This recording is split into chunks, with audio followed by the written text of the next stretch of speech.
2 Kings 10. Now Ahab had 70 sons in Samaria.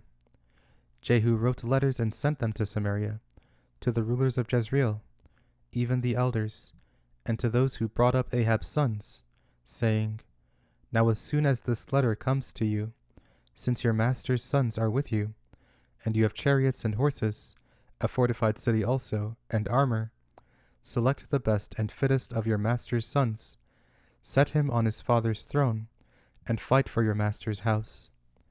But they were exceedingly afraid, and said, Behold, the 2 kings didn't stand before him. How then shall we stand?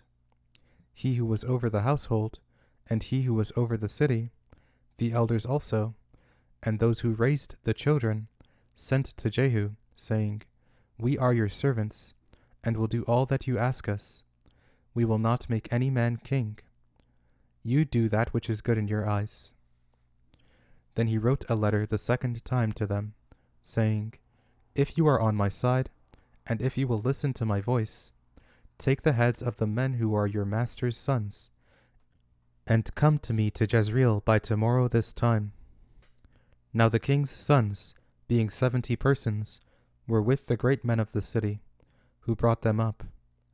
When the letter came to them, they took the king's sons and killed them, even 70 people, and put their heads in baskets, and sent them to him to Jezreel. A messenger came and told him, They have brought the heads of the king's sons. He said, Lay them in 2 heaps at the entrance of the gate until the morning. In the morning he went out and stood, and said to all the people, You are righteous. Behold, I conspired against my master and killed him. But who killed all these? Know now that nothing will fall to the earth of Yahweh's word, which Yahweh spoke concerning Ahab's house. For Yahweh has done that which he spoke by his servant Elijah. So Jehu struck all that remained of Ahab's house in Jezreel, with all his great men, his familiar friends, and his priests, until he left him no one remaining. He arose and departed, and went to Samaria. As he was at the shearing house of the shepherds on the way, Jehu met with the brothers of Ahaziah king of Judah, and said, Who are you? They answered, We are the brothers of Ahaziah. We are going down to greet the children of the king and the children of the queen. He said, Take them alive. They took them alive, and killed them at the pit of the shearing house, even 42 men.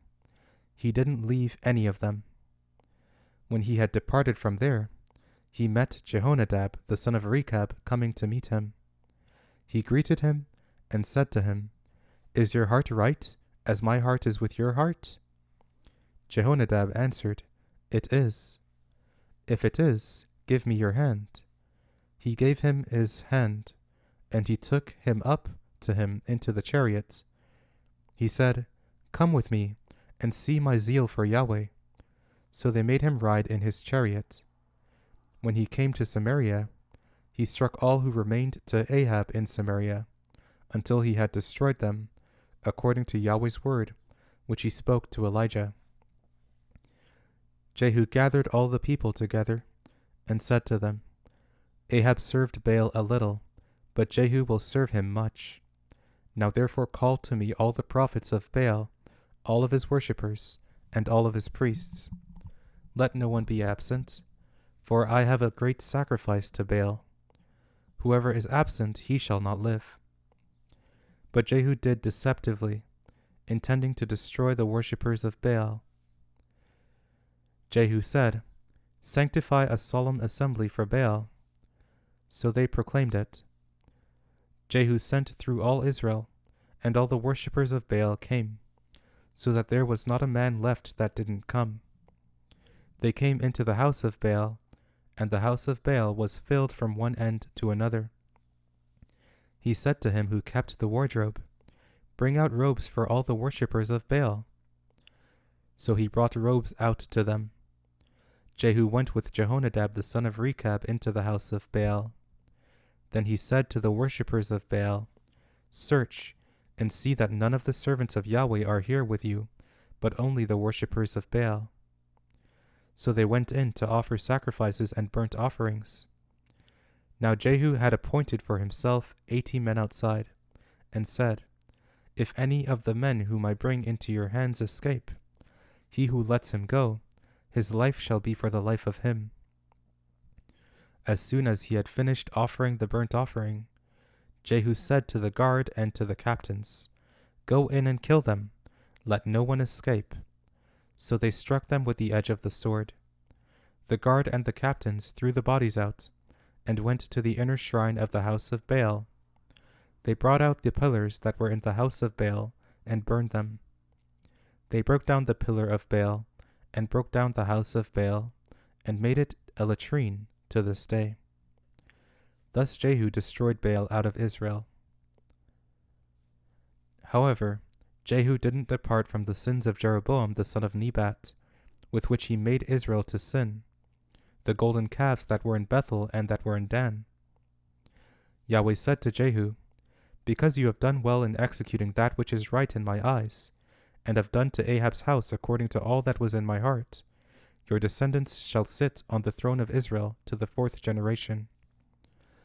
But Jehu took no heed to walk in the law of Yahweh, the God of Israel, with all his heart. He didn't depart from the sins of Jeroboam, with which he made Israel to sin.